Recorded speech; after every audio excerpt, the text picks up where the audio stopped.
I was in the middle of hosting an important international meeting when my younger brother's sudden call interrupted me. On the other end, his voice was low and trembling. Matt, someone took my spot for the exchange student program. I rushed to his school right away, only to find him cornered in an office, his eyes slightly red. A cocky-looking boy was pointing at Tim's nose, his face full of arrogance. You want to compete with me? I'm the heir of the Smiths in Ardenford. My mom just donated an entire lab building to the school. Who do you think you are? Even the teacher nearby spoke up in support of him. Timothy, the Smiths are one of our school's major benefactors. You'd better be sensible and not cause any trouble. I was about to step forward and confront them when those words, the Smiths in Ardenford, made me stop cold. The Smiths in Ardenford? Since when did my mom have a third son besides me and my brother, Timothy? I immediately dialed her number, a cold laugh slipping from my lips. Mom, when did you have another son behind Dad's back? What nonsense are you talking about? On the other end of the line, my mom, Christine Smith, sounded both exasperated and amused by the accusation. Matthew, are you teasing me again? In this life, I've only ever had you and your brother. How could there possibly be another son? Hearing the certainty in her voice, the doubt in my heart quickly dissolved. Of course, my mother was famous in all of Ardenford's high society as the model wife and perfect mother. Her gentle devotion to my father,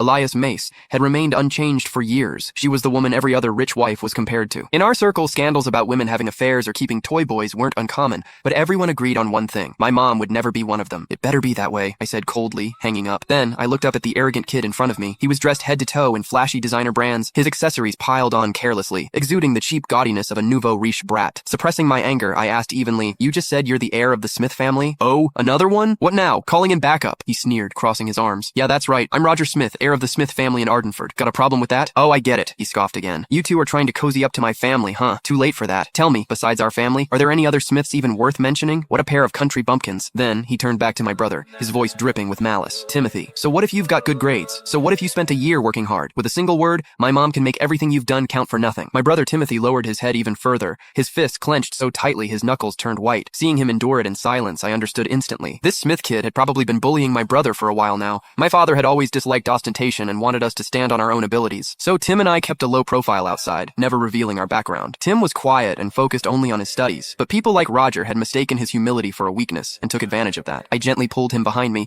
and turned my cold gaze back to Roger. As far as I know, all the paperwork and approvals for the exchange program have already gone through. Replacing someone at the last minute isn't exactly by the rules, is it? Rules? Roger let out a mocking laugh. With a smug grin, he pulled a stack of documents from his bag and waved them in front of me. You mean these? Timothy's application documents? Sorry, never made it to the office. I held on to them myself. Roger smiled brightly, but the words that came out of his mouth were vicious. So you see, the final list the school submitted only had one name from start to finish. Mine, Roger Smith. No matter how well prepared he was, what good would it do him? As soon as he finished, he tore in half, right in front of me, the stack of documents Timothy had poured countless days and nights of effort into. Matt! Timothy's voice cracked as he shouted, his eyes instantly reddening. I watched those papers scatter to the ground, fury blazing through me in an instant. I'd seen shameless people before, but never anyone this brazenly shameless. You! My blood surged, the veins at my temples throbbing. What about me? Roger sneered, grinding the shredded papers